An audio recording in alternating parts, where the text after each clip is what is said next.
Hey y'all, and welcome back to a new video where I will be showing a game that I played recently where I won a pawn pretty quickly and I was able to convert that into a win, and showing you guys how to do it, my ideas, how I would go through all of that, and like why I played the moves that I did. There's going to be a timestamp to when I win the pawn, so then you don't have to like watch everything, but I will also be like explaining the rest of the moves in depth. So here we go. We start off the game with d4. My opponent plays the move knight f6, bishop g5, the Trzynkowski attack, a move that I love playing. This opening is very, very fun. My opponent goes knight e4. Simply trying to get my bishop. I haven't really seen this in one of these long form games. Again, this is a 2 hour long game, so 2 hours for both sides. Games can last up to a little over like 4 hours. Gets pretty long sometimes. And this is the last round of my tournament, so I was kind of just playing like I wanted to go home. Unfortunately, this game was actually the last one in the playing hall of over 200 games, so that's a little fun. I go h4. This enters the Raptor variation. My opponent goes d5. I go knight d2. This is all mainline theory, and my opponent goes knight takes g5, which is a move that he can play basically at any time, getting into this position that I like because my rook is open. These are simple ideas of the Raptor. My rook is open. I'm going to like bring up my light squares, and actually my idea is like e3, f4 this, get a dark squared blockade since I have a light squared bishop and I don't have a dark squared bishop anymore. And then I want to go like queen b3. I don't really want to castle ever in these positions. Actually, my king is quite safe on f2 in many, many lines. And you'll see that that happens pretty quickly. My opponent goes g6. I go e3. Another pawn on dark square. My opponent goes bishop g7. I go f4. Another pawn on dark square, solidifying this nice wall to stop his dark squared bishop. Very, very good stuff. My light squared bishop is active. I get a knight here. My next moves are also going to be pretty easy, but my opponent decides to shake it up a little bit, and he plays this line that I already know is bad. He plays h6. And I look at this and I'm like, you know what? That move is not in my prep. That move I don't think I have ever seen before in a million years. So what it does, and I looked at this for a while, what it does, it basically offers me to trade off my active rook on the h file in exchange for never to be able to castle kingside, and the fact that his dark squared bishop is actually going to be terrible in the future. And I think he underestimated that his dark squared bishop is actually always blocked off in these positions, because after gh, which I played pretty quickly because I kind of understood this was like the only move that would make an advantage here, since like I knew this wasn't in my prep and I knew it was bad. My opponent took with the rook, and I recaptured. Bishop h6. There's no reason to do anything else for recapture. If I play knight like h3, I don't know why I'm pinning myself, and that looks stupid, so I didn't go for that. Takes, and I was just like, okay, you know what? You've given me literally everything I could have ever wanted. Your bishop sucks because these nice little pawns are here, like restricting your bishop forever. And I'm like, okay, I know I'm better. Let's try to play this for a win. I go knight gf3. Pretty easy. Defending all these squares. Now he can't bust open with g5, which is a move that he would love to play to get his bishop out of dodge. But knight gf3, pretty easy. My opponent decides to play another weird move. My opponent plays bishop g4. Again, we're still in the opening phase, but this move kind of confused me because I didn't think that the bishop wanted to develop out there. I honestly, I didn't think that the bishop wanted to develop like at all in this position. If it wanted to develop somewhere, it's probably to e5, but even that seems a little stupid. I thought that a good idea, but like here, probably like play c5. Probably play c5. Computer thinks this is okay. The best line in the computer is c5 is second engine line. Best line is knight d7, but c5 is a very interesting move. The idea of c5, if I like take, which is one of the ideas, the pawn is kind of weak. He's probably gonna win it back at some point, but the main idea is that like I'm probably gonna go like maybe I'll take. But he like gets his queen out. He gets a nice square for his knight. Now his c pawn isn't blocking him, and his position is kind of pleasant now. Like I'm better, but it's a little hard for me to make an advantage. I would have played c5 in that position. But instead, bishop g4. I already knew I was like almost winning here. I was like, you know what? Let's get my advantage into a win. I thought it was +1 already. I'm very close. It's like plus +0.7. And I decided to play this move c4, which I'm like, okay, you know what? I'm attacking a central pawn. He can't really allow me to take it. I'm opening up my queen to go to b3 and a4. If he takes this pawn, I'm simply going to get my bishop out, and then like this is my like least active piece, except for my rook. But it's actually kind of hard for my rook to develop. I kind of want my rook to develop on the c file, which is another reason to play c4. And it's already really rough. There's only one move that keeps the position like close to equal here, and it's a kind of a hard move to find. Is this move c5? Again, this move now is a little tricky because you're just not really like looking at stuff like this. Honestly, I kind of have a blind spot for these moves. It's just more of like a personal problem, but I do kind of have a blind spot for these types of moves, like just like being super symmetrical and aggressive, and like being it's so complicated in these positions. I understand why my opponent didn't go for this. I went for his move, which makes sense to me. I thought c6 was very, very reasonable. But actually, like, the other move besides c5, the second best move is the move knight d7, like, literally just losing the pawn. Like, and that's not even the best move here. The best move is just queen b3, developing, hit everything. Like, oh my god, it's really bad. You know what the third best move is? Taking this knight! What?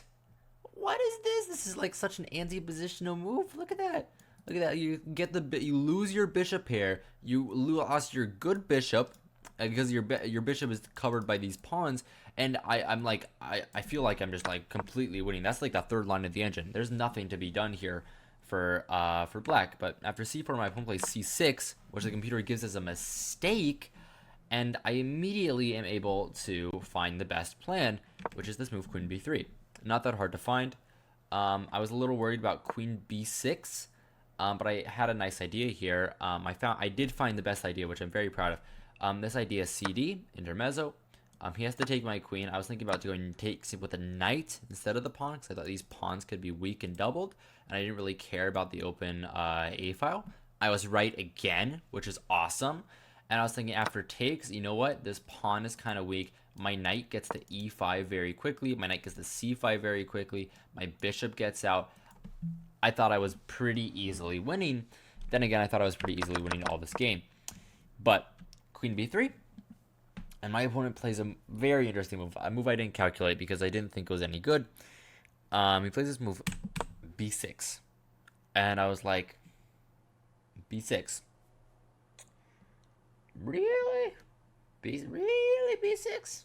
You're defending your pawn. Really? I just like I couldn't believe that this move was good because it looks horrendous. For one, I have this move 95, which is up there. Just hitting the bishop, and then I'm gonna like develop all my pieces on like the c file and get in. Two, the reason why I thought this was kind of stupid is like you're not gonna develop your bishop here. Your bishop's left.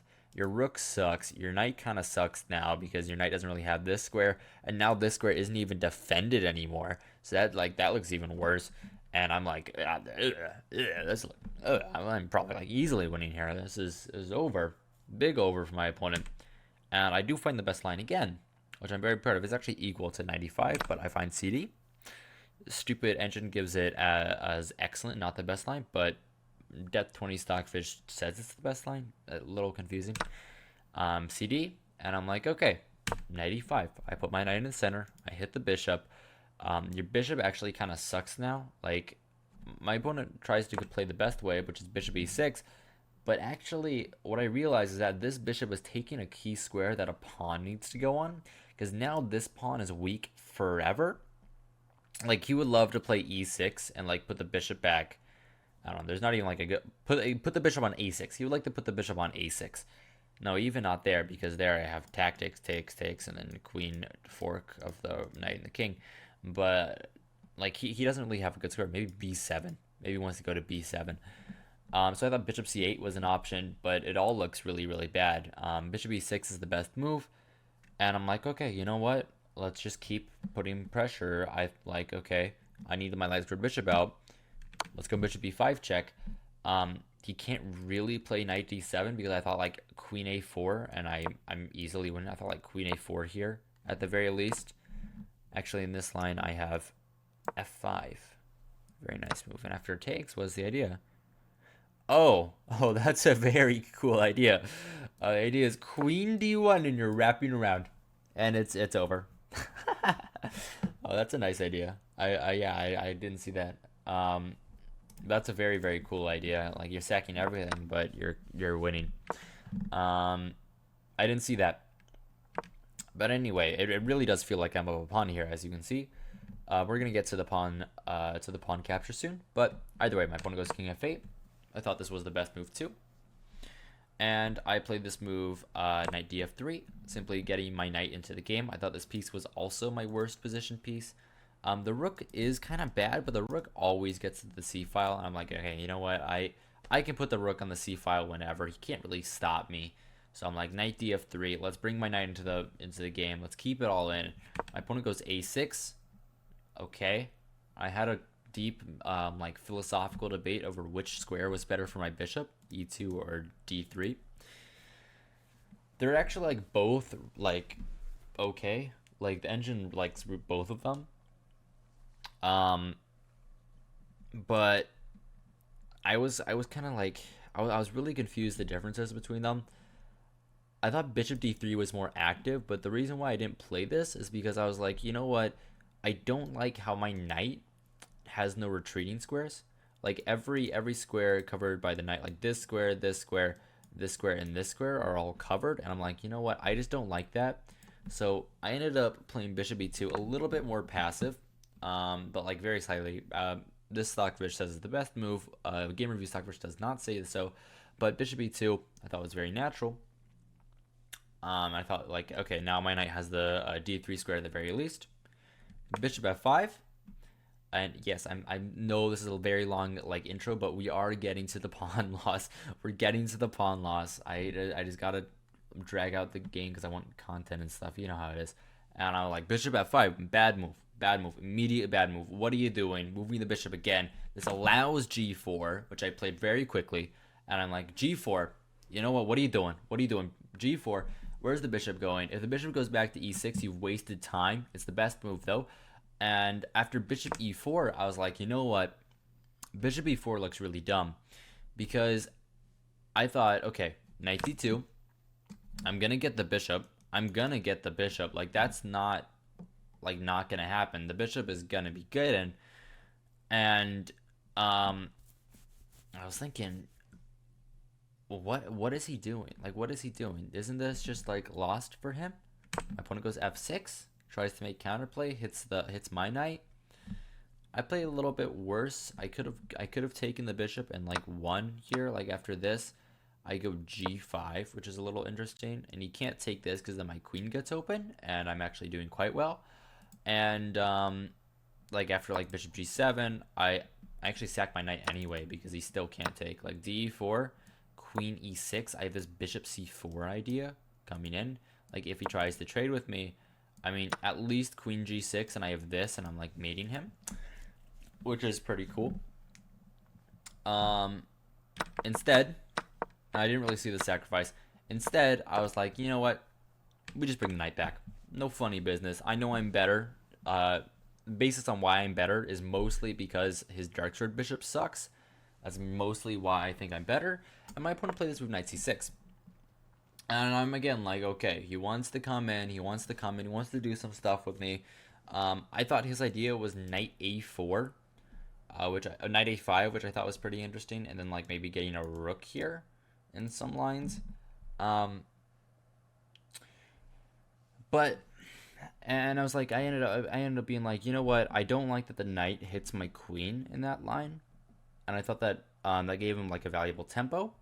So I thought, okay, you know what? I'm going to move my queen and attack the knight. I'm going to go with this move, queen c3. It's a good move. It keeps the advantage.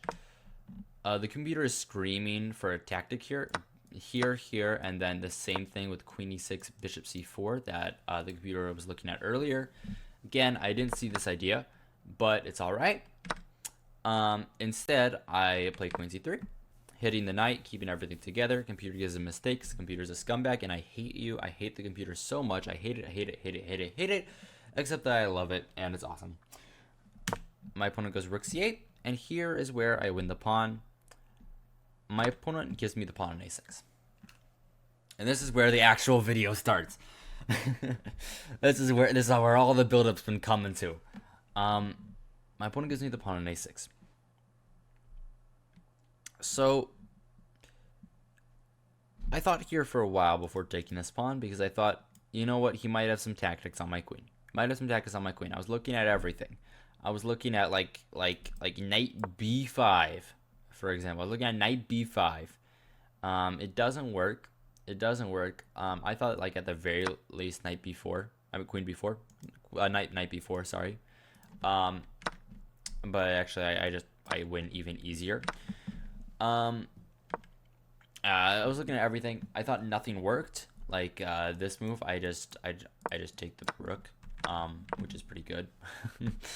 And I realized, okay, I'm up a pawn now. My play has paid off. I'm up a pawn, and let's convert this. So what I did first, my opponent played this move rook c7, and what I did first, I was like, okay, we gotta get our pieces into the game. We can't do anything without getting our pieces into the game. First move, only move that crossed my mind, move rook c1. Gotta get our pieces into the game. No doubt about it. The rook is the only piece that hasn't like moved all game, and it is like it's our worst piece. We evaluated which piece is our worst piece, and now we're bringing it back into the game. Great. My opponent takes the knight. Okay, I understand. His bishop was bad, and he thought that there's nothing he could do besides take the knight, and I wasn't really going to coerce him anymore. Okay, knight f3. Rook a7. Okay, reasonable move. He's attacking my bishop. He wants to trade bishop for knight. I was like, okay, sure, I can do that. Like, I can play queen c6, takes, and then like even this move probably is fine. Like, this is probably pretty easily winning too. But I didn't go for this. I didn't go for this line because I thought, okay, you know what? I think that it'd be better if I just brought my bishop out. I'm like, I hit something else. So I thought of this move, bishop d3. That's what I played. I'm hitting the pawn and I'm hitting the knight. He can't defend both of them. He has to lose one of them. And whenever you get the chance, I mean, taking an extra pawn when you're already up a pawn is always is normally a good idea. And I thought, you know what, all trades aren't created equal. I thought he got some counterplay on my queen side after I take the knight and trade the bishop. Sorry, backtracking a little bit. But my opponent goes knight a5. Obviously, he's trying to go to c4. I'm like, okay, yeah, that makes lots of sense. And I could stop it. And that's really what you should do.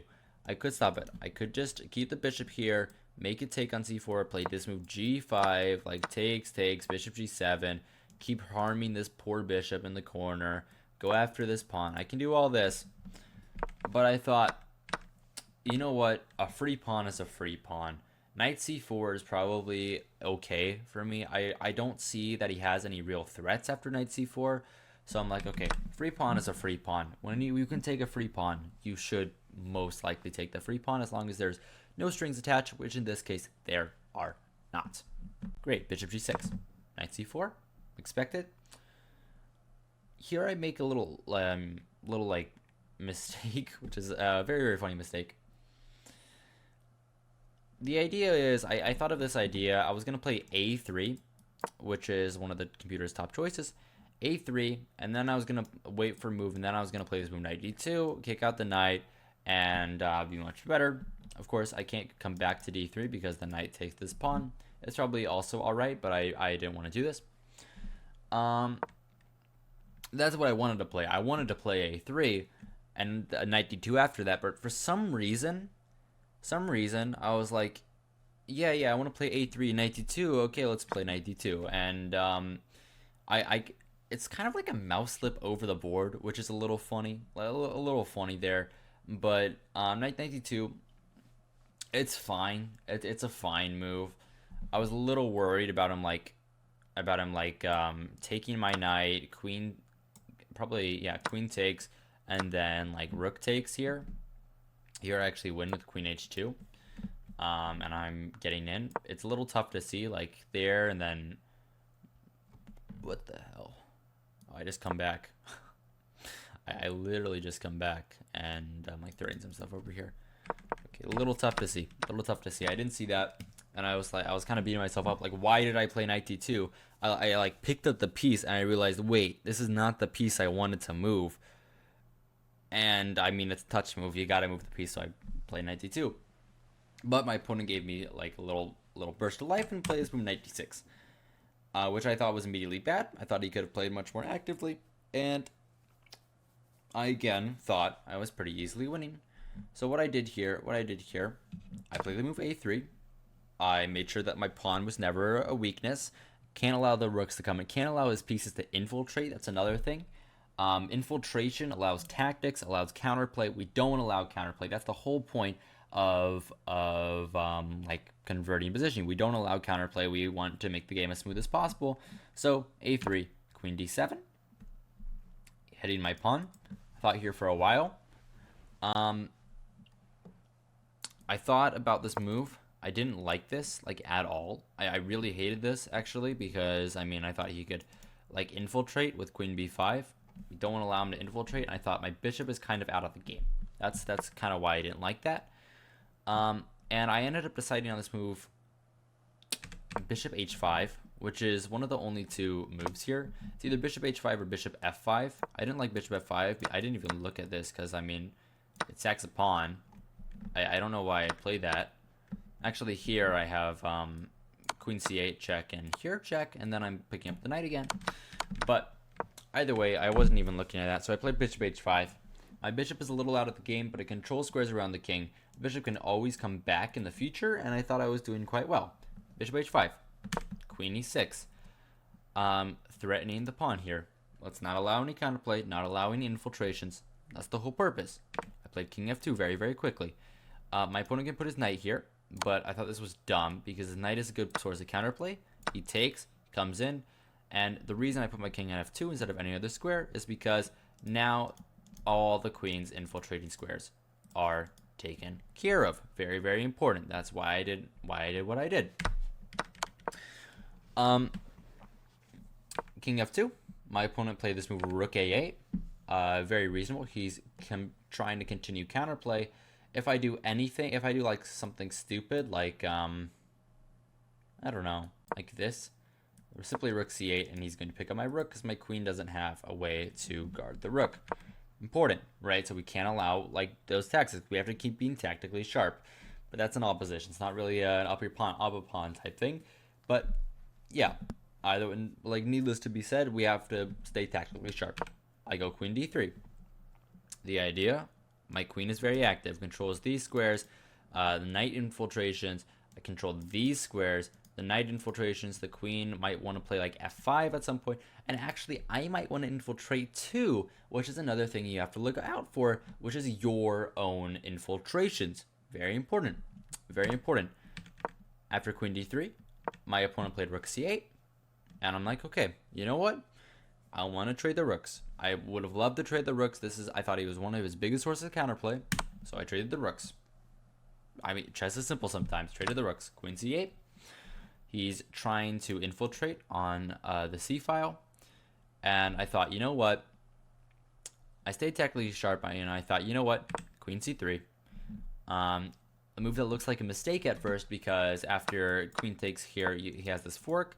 But I can defend both of the pawns with knight b1. I saw it and I realized, you know what, I'm doing quite well. I'm simply up 2 pawns. There's nothing that he can do. So queen c3. If he trades queens with me, all his counterplay is gone. So we literally can't do that. I'm threatening a queen trade. Queen d7. Okay, well, now let's keep being active. Keep making him like play moves. Let's keep making him play moves. Keep making him play weaknesses, right? I play this move queen b3, hitting this pawn, hitting this pawn. He has ways to defend them both, but I thought, you know what, queen b3 could come as a shock, and then he's kind of tied down. He goes queen c6. He defends both pawns like this. He still wants to infiltrate along the c file, and I thought, you know what, what I'm gonna do, I don't want him to infiltrate along this file with tempo on my knight. My knight has to stay guarding this square in a lot of positions because there are like forks on my king. And I thought I can get rid of two birds with one stone. Now there's no more checks on my king. Now there's no more attacking with tempo. King e2. My knight is now defended. If he comes in, I'm simply going to win all his pawns. Probably with queen d5 because it infiltrates even closer to his king. Might say, okay, it loses a pawn, but now queen a8, and I'm pretty easily, I can probably pretty easily win this position. And I thought, you know what, if this position isn't winning, I don't know what is. So he didn't do that. Again, he didn't do that. He tried to make counterplay and try to save his pawns. Played b5. And I'm like, you know what, this is exactly what I wanted. I wanted you to make concessions. Now the pawn is even more weak and even more out of his territory and can be attacked by my knight in the future. So what I did, I re-threatened the queen trade. Again, he cannot go here. First of all, because of b3, and then I get a queen trade. But second of all, even if I take the knight, this is pretty easy. I thought this was pretty easy. I'm just coming in. I thought I was like infiltrating him some way, like with maybe I was wrong. I have to be a little more defensive first. I have to go like queen e1 and like defend his infiltration squares first, and then I have to infiltrate myself, which is like, again, kind of gotta practice what I preach, but all about controlling him, right? A little mini lesson to me too. Either way, I thought knight c4 was a mistake because I trade off his active knight, and I thought that was good. Instead, my opponent went queen a6, simply moving the queen out of the way. But now I thought, okay, I'm infiltrating. First move I play is b4. The idea is now his pawn is stuck there. He doesn't have any way to push it. I was a little worried about this discovered check. I don't want to allow any counterplay. Again, we don't want to allow any stuff like that. So I just played b4, stopped all that. Queen b7, and I'm like, you know what? I'm getting into his position. He's kind of out of moves. This is what I realized. He's kind of out of moves, and I'm getting into his position. So I played queen c5, entering my queen into the position, inching forward inch by inch. Now his knight is under fire. These pawns are under fire. Everything is being hit. He plays queen a8 because he doesn't have a move. He really doesn't have anything, and I'm just going to keep improving my position. He's attacking this pawn. Well, it doesn't matter. Because I play this move queen c7. I'm inching more forward into the position. Now the queen really doesn't have a move. It only has this move. This is the only free space for the queen. Everything else is taken care of. And if a queen trade massively benefits white because white can quickly get to these pawns with some knight b3 here and some check like this, and you're attacking both. Cool, good shit, good stuff. Bishop g7. He's wasting moves. He's in Zugzwang, and he doesn't have a plan. That's what I realized. Doesn't have a plan. So what I do, I'm like, okay, I'm gonna start bringing on my knight b3. He can't take this pawn. You might think, oh, this comes with tempo, but he gets mated. Pretty nice stuff. Oh, and he couldn't take the pawn on the last move. Like if he took this pawn, I just win. Like here takes. I'm at least winning the knight.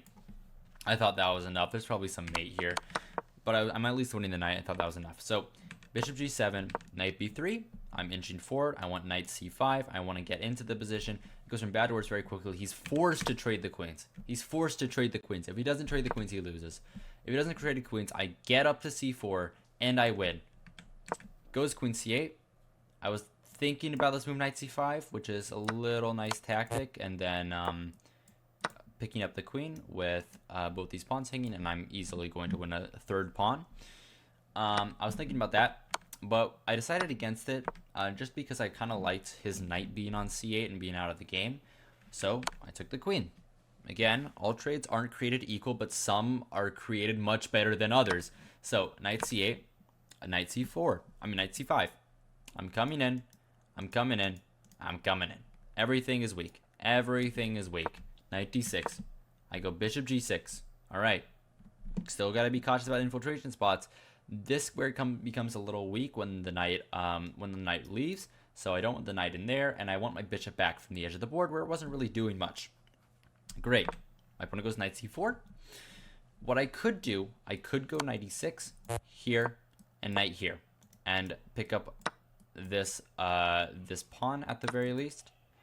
And oh, something is going on. Give me a second. Hey y'all, I'm back. Sorry, I got a little derailed there. My dog got into something, and we had to take care of her. So I'm back. I completely forget what I was talking about, so I'm just going to talk about what happened during the game. So, knight c4. What we do here in these ways to win these positions, we have to keep our pawns alive. We don't want to lose pawns excessively. Like, we could trade pawns. Oh, this was actually the line that I was looking at. We could trade these pawns, but I thought that it was a little stupid. Like, why would I not just want to play a4, right? I thought this was very natural. And this is like the practical choice. What I do here, I keep everything together. Now we trade pawns like this. I get a passer that's pretty far out, and my position is actually much, much better than his, even if I didn't have the extra 2 pawns, but of course they help. My opponent takes, I recapture. This pawn is a weakness forever, and he's actually like almost unable to stop me from grabbing it at some point. My opponent goes e6, defending the pawn. I bring my bishop back, hitting the knight. If I was able to trade bishop for knight here, I'm pretty easily winning. So he can't allow that, mostly because this bishop is a little cut off and my pawn runs, but also this pawn, it would also just be a weakness that my king can run to and grab. Either way, my opponent brings his knight out. I put my knight in. Want to keep active, hit some pawns, keep the position very, very active. Bring the king up. I push my pawn. And I start bringing my king, because in the endgame, kings need to be brought. There's a saying in many endgames, if you have a passed pawn and you don't really know what to do in the position, you should probably just push the pawn, because passed pawns should be pushed. And I mean, like, there's not much else that you really can do if you don't really know what to do. So, knight back, I bring my king. I decided to put my knight on the edge because I thought, okay, you know what I'm doing here? I'm defending these 3 squares. I'm stopping the king from infiltrating. Again, I want to control him. That's kind of what I'm playing for. Playing for domination is a nice way to say it. Brings the knight in. I bring my king in. He brings the pawn up, and I thought, this doesn't really look very smart. I'm just going to trade off the pawns, and I'll be fine. Actually, what I should have done, I should have kept bringing my king up, because there's no danger here. I should have realized that. I should have come here, and like he doesn't really have any threat. But instead, I thought, you know what? I'm gonna trade the pawns. I don't care that the bishop gets active. I don't think that's that big of a deal. I take, and I bring my king up to b4. There's no discovered attacks with this pawn, but it is still, I believe, the best move. It's a kind of a hard move to play because it locks down these. And now I have 2 connected passers on the outside of the board. So it's a little bit tricky to play, but I'm going to have 2 connected passers anyway on the outside of the board. And he kind of has to stop me. So my opponent doesn't do that, though. My opponent makes a big mistake. The line here, it's kind of crazy. The line here after e4, the only like winning move, there's 2 winning moves. Like, one of the winning moves here is bishop f1. And you would think, oh, bishop e2 got to be the other winning move. It's not. Bishop e2 loses a lot of advantage here. Bishop f1 is like the only winning move, and then we get into like some crazy stuff. Like, these pawns are going, but my opponent is actually able to bring his knight back and use the king to stop this pawn in some lines. It gets crazy, but we're not going to go into that. That's a little hard to see. And because we're focused on playing practically this game, we're not going to look at all like the intricate tactical lines that really don't have a place here. So my opponent doesn't play e4. He goes ef4. I take back with the pawn. Keep your pawns connected and passed. I mean, oh wow, I'm saying some genius stuff here, but I mean, it's true. We got to keep everything together. Next, my king is going to come up. This king is still boxed out from this side of the board due to my nicely placed knight, and I will simply be winning very soon. Bishop back. I push my pawns. His idea was this, but now I push my pawns even further. Always stay tactically sharp. I didn't like this move. The reason I didn't like this move is because he can stop the pawns. This is a thing that you have to worry about in opposite colored bishop endgames. And here I'm still winning because I have enough pawns. But like if this pawn was gone and the knight was traded and this pawn was gone, this could be a draw. It probably is a draw because opposite colored bishops are normally a draw, and we have those, so we have to still be careful no matter what. That's why I didn't play f4, f5, and instead play this move. I'm keeping these prongs for the bishop so the bishop can't get close. After this g6, nice tactical idea. If takes, the pawn actually just promotes and he can't stop it, so he has to come back. First he gives this check, and then he comes back with this king. And now I have f5. The two pawns are even closer, and now even if this was opposite colored bishops, it's still probably winning. Like he puts his bishop here. Like he doesn't have to put his bishop here, puts his bishop on h6. It's fine. It's coming to g7. It's going to blockade everything. But at this point, this game is pretty much child's play. I simply bring my king up, I win this pawn because my opponent really doesn't know what to do here. There's not much he can do. I win this pawn, bishop back, and I'm just gonna promote. There's nothing he can do. And in this position, my opponent resigned the game. There's not really any stalemate ideas. If I'm really scared of stalemate, you can always put the bishop on like the farthest away square from the king, and you're always fine. I just have too many pawns here, and I am winning this game. Cool stuff. Cool stuff. So what I want to emphasize in this game, sorry, I accidentally closed my browser. What I want to emphasize in this game is that I play for domination. That's what you do. You stop your opponent's counterplay. That is the most important part. That's what like separates like a lot of like 1900s and like 1800s from 2100s and higher, because they don't like stop their opponent's counterplay, and that's what I really want to emphasize this game. If you're up a pawn, if you allow too much counterplay, your opponent gets back in the game, and then they start harassing you, and then it gets complicated, and you could lose. You could lose, and we don't want that. We don't want to lose, right? So, as long as we're stopping the counterplay, we will be able to win the game. And yeah, that's all I got for you today. I hope you guys enjoyed. I hope you guys found it entertaining, instructive. Weird little thing with my dog in the background. Had to pause for like 30 minutes there, so I lost my train of thought.